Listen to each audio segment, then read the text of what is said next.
부동산 비리를 수사하는 경찰이 전해철 행정안전부 장관의 전 보좌관과 이른바 강 사장으로 불린 LH 직원에 대해서 구속영장을 신청했습니다. 더불어민주당 양향자, 양해원영 의원에 대해서는 혐의가 없는 것으로 결론냈습니다. 김다현 기자가 보도합니다.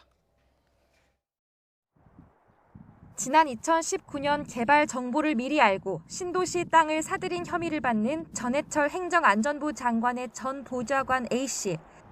A씨는 안산 장상지구가 신도시로 지정되기 한 달 전 해당 토지를 2억 넘게 대출까지 받아가며 사들여 의혹이 제기됐습니다.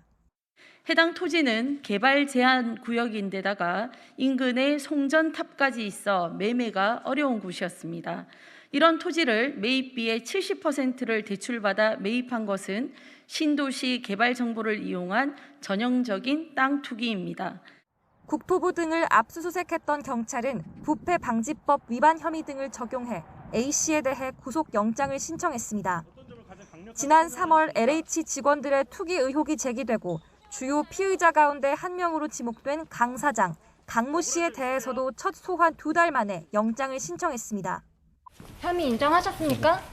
네, 성실히 답변했습니다. 땅을 그렇게 많이 사서 뭐 하려고 하셨습니까? 경찰은 강 씨 등이 업무상 얻은 정보를 이용해 신도시 안팎 필지 4곳을 사들인 것으로 보고 해당 토지를 처분하지 못하도록 현재 가치가 38억 원에 달하는 땅을 기소 전 몰수 보전 신청했다고 밝혔습니다.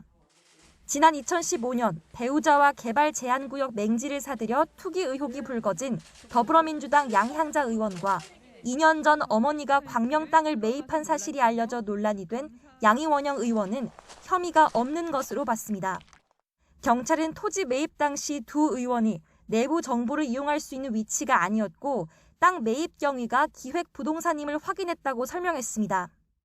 그러면서 기획부동산이 내부 정보를 활용했을 가능성도 들여다보고 있다고 덧붙였습니다. 어느덧 출범 2달을 넘긴 정부 합동특별수사본부. 원정 투기의 핵심 인물이 구속된 데 이어 강 씨에 대한 영장까지 신청되면서 LH 수사에 탄력이 붙을 거란 기대가 나옵니다.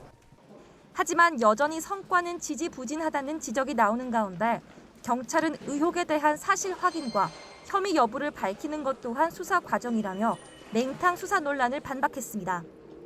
YTN 김다현입니다.